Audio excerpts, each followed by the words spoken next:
네, 저도 발표를 해보도록 하겠습니다. 원래대로면 이번 주에는 엑셀넷을 해야 맞는데 엑셀넷을 정확하게 이해를 못했어요. 그래서 저는 읽었던 거 하나 가지고 왔고 트랜스겐이라는 논문을 오늘 발표하도록 하겠습니다. 최근에 트랜스포머가 핫한 거는 다들 잘 아시죠?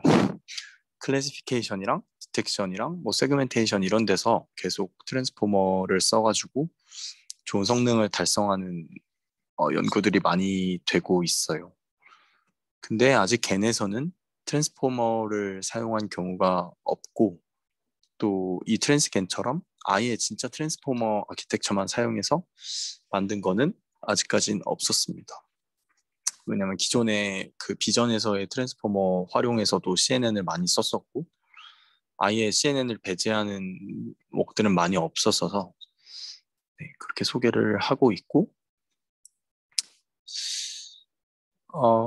여기서 이제 메인 컨트리뷰션으로 미는 거는 자기네들은 아예 트랜스포머만 사용했다. CNN이나 다른 건 아무것도 없다. 트랜스포머만 가지고 한다. 이거고 그리고 트레이닝 테크닉 같은 경우는 뒤에서 이따 설명하겠지만 얘의 목적은 겐이지만 겐에다가 다른 로스를 붙여서 더 학습 방향을 좋게 만들어주는 그런 역할을 해주는 방법론에 대해서도 제시를 하고 있고 그리고 퍼포먼스 같은 경우는 뭐 당연히 자기네들이 짱이다 이런 얘기를 하고 있습니다. 관련 웍을 보면 당연히 겐이 있고 겐의 제일 문제점은 안정적인 학습이 굉장히 어렵다는 단점이 있어서 항상 그 문제를 제기되어 왔고 그 문제를 해결하고자 하는 웍들이 많이 나왔고 그리고 두 번째는 이제 비주얼 트랜스포머인데 트랜스포머가 원래 NLP지만 최근에 계속 비전 태스크에서도 많이 사용되고 있다는 걸 알려주고 있습니다. 근데 이제 비전 트랜스포머의 가장 큰 단점은 학습 데이터가 엄청나게 많이 필요하다는 그런 또 단점이 있습니다. 그리고 트랜스포머 모듈스 for 이미지 제너레이션 같은 경우는 그 겐에서 시도가 있었어요. 트랜스포머를 써서 만들려고 한 시도는 있었는데 그 친구들은 퓨어 트랜스포머 아키텍처를 사용한 게 아니고 CNN을 섞어서 사용했기 때문에 자기네들이 퓨어 트랜스포머 아키텍처로는 최초다라고 얘기를 하고 있어요. 이제 이렇게 보면 전체적인 이게 구조인데 생각보다 단순해서 뒤 설명을 한번 드려볼게요. 얘네들은 되게 트랜스포머 구조를 거의 안 바꾸고 있는 그대로 사용했는데 레이어 노멀라이제이션 위치 정도 바꾼 정도로 기존의 트랜스포머를 사용을 했고 우리가 겐에서 노이즈를 이렇게 넣어주잖아요.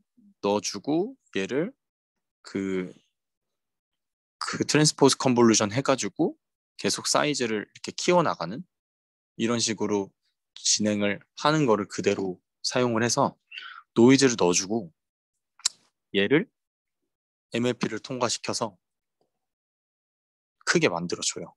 근데 얘의 사이즈는 헤이트, 위드 이렇게 채널로 이런 식으로 나올 수 있게 MLP를 한번 통과시켜주고 그 친구들 가지고 VIT를 거칩니다. 얘를 패치로 나눠서 트랜스포머를 거쳐요.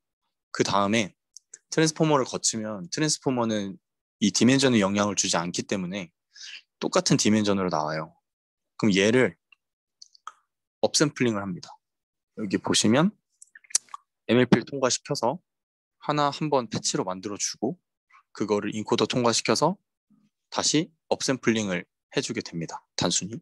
그리고 그 업샘플링 된 걸 가지고 다시 패치로 나눠서 인코더에 들어가 주게 되고 그 과정을 쭉 계속 반복하는 거예요. 그래서 그걸 반복해서 헤이스, 위스, 그 다음에 채널 이런 형태로 나올 때까지 3채널로 나올 때까지 이거 과정을 반복을 해준다고 그냥 간단하게 생각하면 됩니다. 네. 그리고 헤이시랑 위드가 늘어나는 만큼 채널 수를 줄여주게 되는데 논문에서 보면 뭐 헤이스를 업샘플링해서 2배로 들리면 위드도 2배 늘어날 거고 그러면은 이제 채널에서 4로 나눠줘서 이 컴퓨테이션이 늘어나는 거를 막아줬다고 해요. 그러니까 원래대로면 픽셀 수가 늘어날수록 트랜스포머는 굉장히 컴퓨테이션 코스트가 큰데 얘는 그 채널을 그거에 맞게 나눠줬기 때문에 그대로 컴퓨테이션 코스트를 가져간다. 이렇게 얘기를 하고 있습니다. 디스크리미네이터 같은 경우는 그냥 VIT라고 보시면 됩니다. 뭐 엄청 정확하게 써놨는데 그냥 VIT고 이미지를 가지고 패치로 나눠서 얘를 가지고 이제 클래시피케이션을 하는 건데 이때 CLS 토큰을 붙여줘서 앞에 컴캣을 시켜줘서 이 친구로 이제 나머지 거는 안 쓰고 첫 번째 있는 CLS 토큰 가지고 이미지 클래시피케이션을 해주게 됩니다. 네, 그래서 이제 실험을 하는데 얘네가 자기네들께 얼마나 잘 되는지 보려고 기존에 있는 겐이랑 결합을 해요. 그래서 오토겐이라는 걸 갖고 와서 실험을 하는데 오토겐 제너레이터, 오토겐 디스크리미네이터 그리고 자기네들 거 제너레이터 쓰고 대신 디스크리미네이터는 오토겐 거 쓰고 이런 식으로 교차해서 네 가지 경우로 실험을 돌리게 되는데 보면 성능이 제일 높게 나온 거는 이제 트랜스포머 제너레이션의 디스크리미네이터 오토겐을 썼을 때 가장 성능이 좋게 나와요. 트랜스포머 썼던 모델 중에는 그냥 오토겐 쓴 게 그 거의 차이는 없고 네. 그래서 뒤를 보면 얘네가 왜 그렇게 나오는지 설명을 하는데 이게 그거다.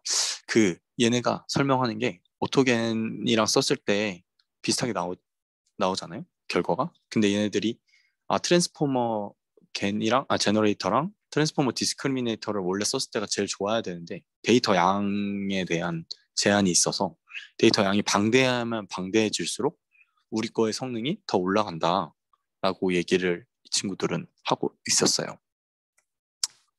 그리고 이제 다른 방법으로 접근하는 건데 데이터 어그멘테이션을 겐에서는 기존에는 잘 사용하지 않았다고 해요.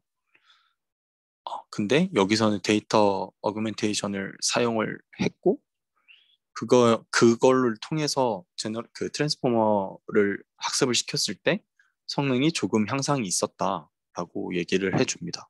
그리고 기존의 겐에도 적용을 시켰을 때도 효과가 있었다고 해요. 데이터 어그멘테이션을 왜 사용하는지에 대해서는 별로 궁금하지 않으신가요? 그 데이터 양이 너무 적으면 데이터 양을 방대하게 하기 위해서 기존에 있는 데이터에서 어그멘테이션을 해서 인위적으로 데이터를 엄청 늘려주기 위해서 사용했다고 합니다. 근데 기존의 걔네 데이터 어그멘테이션 들어간다면 약간 싱클레는 심지어는 그런 데이터 어그멘테이션이랑 좀 결이 다르죠. 왜냐하면 얘의 어그멘테이션은 비교하기 위한 게 아니라 그냥 단순히 양을 늘리기 위한 거니까. 그러면 주로 어떤 어그멘테이션? 엥? 이제 그럼 어그멘테이션 어그멘테이션은 어떤 걸 하는지에 대해서는 안 나와 있어요. 네. 클래스 내에서 어그멘테이션을 해서 생성이 잘 되는지만 그치. 좌우대칭 렌칭 같은 거 해도 되고 그렇구나. 나 싱글레어처럼 비교가 달라지는 어그멘테이션 아니야. 안 되지만 여기서는 써도 상관없지. 왜냐면 일단 진짜 물리적인 양을 늘리는 작업이기 때문에 네, 그렇게 쓴다고 합니다. 그리고 이제 마지막으로 이 방법론인데 이건 좀 신기했어요. 이 트랜스겐은 애초에 겐이 목적이지만 여기에 레졸루션의 방법을 뒤에다 붙여줬을 때 로스를 더해줬을 때 성능이 향상됐다고 합니다.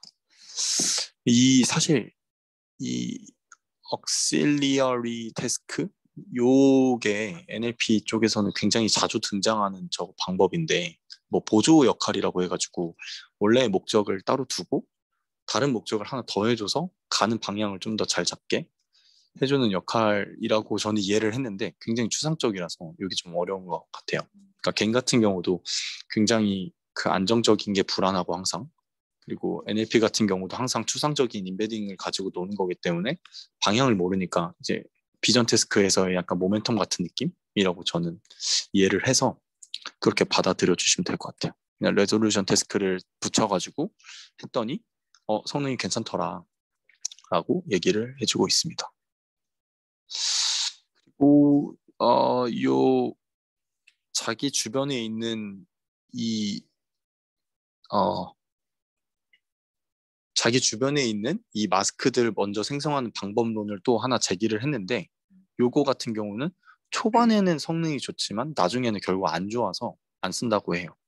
요거는 초반에 이니셜라이제이션이나 이런 거는 잘 되지만 주변에 있는 거를 CNN처럼 리셉티브 필드로 해서 하기 때문에, 근데 나중에는 결국에는 오히려 더 성능이 안 좋아지는 결과를 갖고 온다고 합니다. 그래서 요거는 그냥 단순히 스케일링을 한 거고, 스케일을 했을 때 당연히 트랜스포머의 깊이가 깊을수록 정확도가 높아지는 거를 볼 수 있고,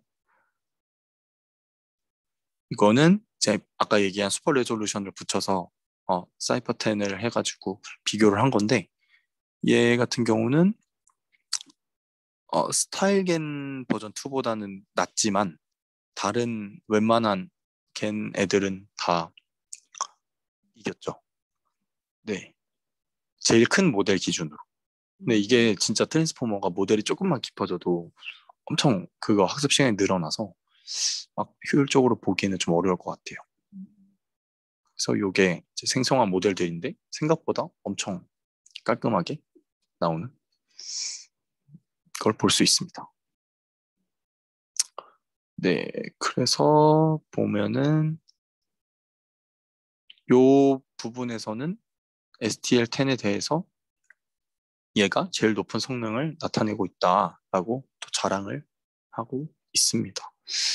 그래서 얘네들이 얘기하는 거는 자기네들이 CNN 베이스의 겐에다가 트랜스포머를 붙인 게 자기네들이 증명을 했기 때문에 앞으로 발전 가능성이 무궁무진하다라고 얘기하면서 요 아래 나와 있는 요 분야들은 이제 퓨처워크로 냅두겠다라고 얘기를 하고 있어요. 다들 하나씩 골라 잡으시면 될 것 같습니다. 네, 하고 있어. 네, 여기까지예요. 네. 13번 슬라이드.